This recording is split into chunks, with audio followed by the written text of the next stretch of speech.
Hello viewers, नमस्कार। Pathfinders bye N academy IAS के YouTube channel पर आप सभी का स्वागत है। So friends, African country Libya अभी न्यूज में था।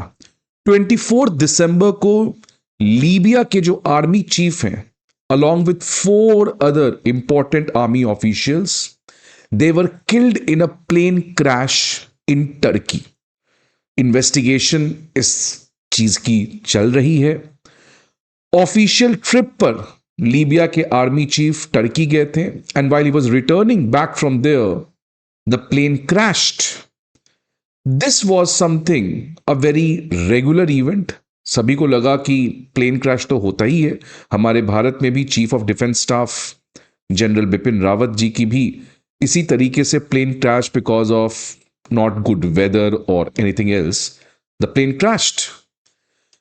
ये खबर चल रही थी। लीबिया के प्राइम मिनिस्टर ने खुद इस बात की जानकारी दी दैट लीबिया के army chief of staff Mohammed Ali Ahmed al Haddad and four other military officials were killed in a tragic plane crash while returning from Turkey's capital Ankara. Libya आपको पता है एक सिविल वॉर से constantly ये country परेशान है। एक तरफ ये वाला रीजन आप लीबिया में देख सकते हैं। फर्स्ट ऑफ ऑल, लीबिया एक अफ्रीकन कंट्री है। लीबिया के अगर मैं इधर वाले पार्ट में देखूं तो ये गवर्नमेंट ऑफ नेशनल यूनिटी है, जीएनयू।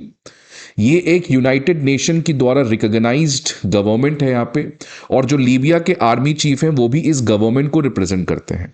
तो लीबिया के प्राइम मिनिस्टर यहाँ के हैं, लीबिया के आर्मी चीफ यहाँ के हैं। लेकिन क्योंकि लीबिया में सिविल वॉर चल रहा है तो ये देख सकते हैं आप, ये जो पूरा एरिया है ये लीबियन नेशनल आर्मी के द्वारा चलाया जाता है और इसके लीडर हैं खलीफा हफ्तार। तो यहां की आर्मी है जो यूनाइटेड नेशन के द्वारा रिकॉग्नाइज्ड है। So the person who has been killed वो यहां के नहीं है, वो यहां के हैं, बिकॉज ये दोनों के बीच में अभी सिविल वॉर चल रहा है। तो जो लीबिया के आर्मी चीफ हैं उनका सबसे बड़ा जो दुश्मन है, जो सबसे बड़ा प्रॉब्लम क्रिएटर है, वो है खलीफा हफ्तार, जो लीबिया के ईस्टर्न इलाके के ऊपर कंट्रोल रखते हैं। खलीफा हफ्तार की अपनी खुद की आर्मी है, एलएनए, लीबिया नेशनल आर्मी, और बाकी फिर इधर कुछ और भी ट्राइबल ग्रुप्स हैं जो अपने ऑटोनॉमी के लिए लड़ रहे हैं। बट मेनली दो प्लेयर थे। एक तो ये मोहम्मद अली अहमद जो लीबिया के आर्मी चीफ ऑफ स्टाफ हैं, यूनाइटेड नेशन के द्वारा रिकॉग्नाइज्ड हैं, और एक self styled independent Libyan national army है लेड बाय खलीफा हफ्तार। ये कॉन्टेक्स्ट आपको जानना जरूरी है, और ये कॉन्टेक्स्ट क्यों बहुत ज्यादा आज चर्चे में है, खासकर पाकिस्तान के कॉन्टेक्स्ट में। आज इस सेशन में friends we are going to discuss this particular thing. But आगे बढ़ने के पहले एक इंपॉर्टेंट इंफॉर्मेशन आप सभी के लिए। अनअकैडमी आईएएस जो है वो free prelims, mock test, previous year questions, current affair magazines, ये सभी चीजों के पीडीएफ अब आपके सामने लेकर आया है। ये सारे वीडियोस और डिस्क्रिप्शन बॉक्स पर हमारे प्रोवाइड किए जाएंगे। इसके अलावा friends, if you need any other information you can visit any of our 4 offline centre, and also you can call on this number and get connected with India's top educator and mentor to fulfil your journey towards becoming an officer. Now, controversy क्या है और conspiracy क्या है, ये सब चीज आज मैं बताऊंगा। बट पहले ये खबर देखिए, ये इमेज देखिए। जनरल असीम मुनीर रिसेंटली लीबिया गए थे। खलीफा हफ्तार जो रेबल लीडर है, और ये रहे मोहम्मद अली अल हदाद जो लीबिया के आर्मी चीफ हैं, यूनाइटेड नेशन के द्वारा इनको रिकॉग्निशन दिया गया है। और इनका जो रेबल पर्सन है खलीफा हफ्तार, जो लीबियन नेशनल आर्मी को लीड करता है। असीम मुनीर गए तो वो यूनाइटेड नेशन द्वारा रिकॉग्नाइज गवर्नमेंट से नहीं मिले। असीम मुनीर मिले तो वहां के जो रेबल ग्रुप है खलीफा हफ्तार, और इसी मुलाकात के कुछ दिन के बाद ये इंसिडेंट होती है। और इसीलिए आज पूरे मीडिया में ये कॉन्स्पिरेसी के बारे में बताया जा रहा है कि क्या पाकिस्तान इस पूरे चीज के पीछे है। अब क्यों है, क्यों ये कहा जा रहा है, इसके बारे में भी आज मैं बात करूंगा। बट ये देखिए, खलीफा हफ्तार है, ये लीबियन नेशनल आर्मी को लीड करते हैं कॉन्स्टेंटली। ये इस सिविल वॉर के सबसे इंपॉर्टेंट प्लेयर हैं। ईस्टर्न पार्ट ऑफ लीबिया के ऊपर इनका कंप्लीट डिक्टेटरशिप है, एब्सोल्यूट कंट्रोल है। सबसे पावरफुल व्यक्ति हैं वो after the officially recognised Libyan government. और इन्हीं खलीफा हफ्तार के साथ असीम मुनीर मिले। और ये कोई नॉर्मल मुलाकात नहीं थी, इसमें मिलिट्री डील हुआ। आप सोचिए पाकिस्तान के साथ कौन ही मिलिट्री डील करेगा, बट इट्स लीबिया। तो लीबिया ने पाकिस्तान के साथ मिलिट्री डील किया है लगभग $4 बिलियन का। और ये डील यूनाइटेड नेशन द्वारा रिकॉग्नाइज गवर्नमेंट और आर्मी से नहीं हुआ है, ये डील हुआ है जो फैक्शन खलीफा हफ्तार से एसोसिएटेड था। मतलब जो ईस्टर्न पार्ट में जो इनका दबदबा है, खलीफा हफ्तार, इनके साथ डील हुआ। मतलब $4 बिलियन का arm sale Asim Munir Pakistan was going to give this person. Obviously ये बात जो ऑफिशियली रिकॉग्नाइज्ड आर्मी चीफ है इनको पसंद नहीं आया। ये बहुत चीज कर रहे थे इसको रोकने का, ये बात किसी से छुपी नहीं है। इनफैक्ट इस डील के बाद भी इन्होंने पाकिस्तान को क्रिटिसाइज किया था।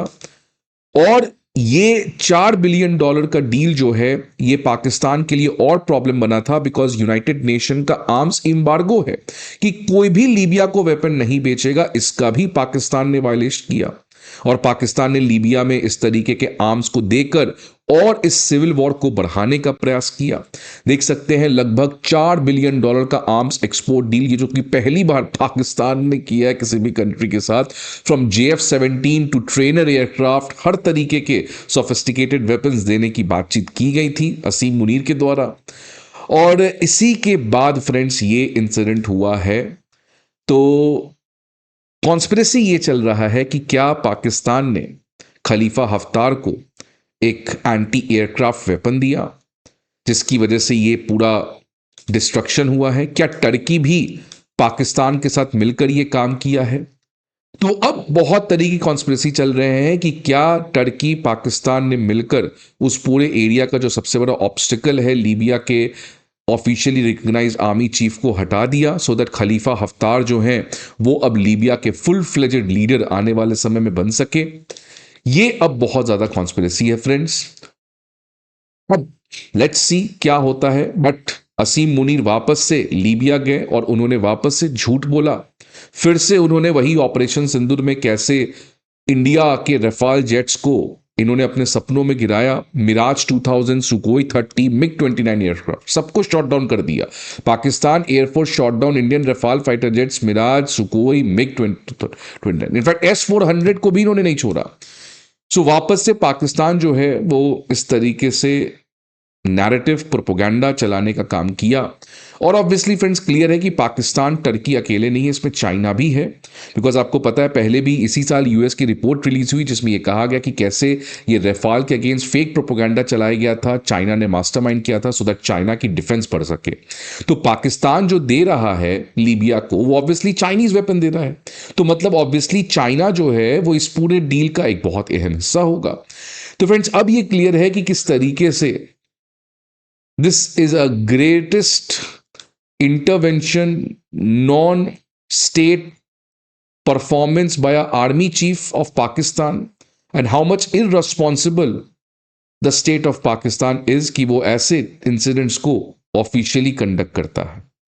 The world is watching. Let's say आने वाले समय में United Nation must take action on this. आपको क्या लगता है friends? Please let me know in the comment box. I hope आपको ये वीडियो अच्छा लगे। See you again in some other video. Till then goodbye and take care.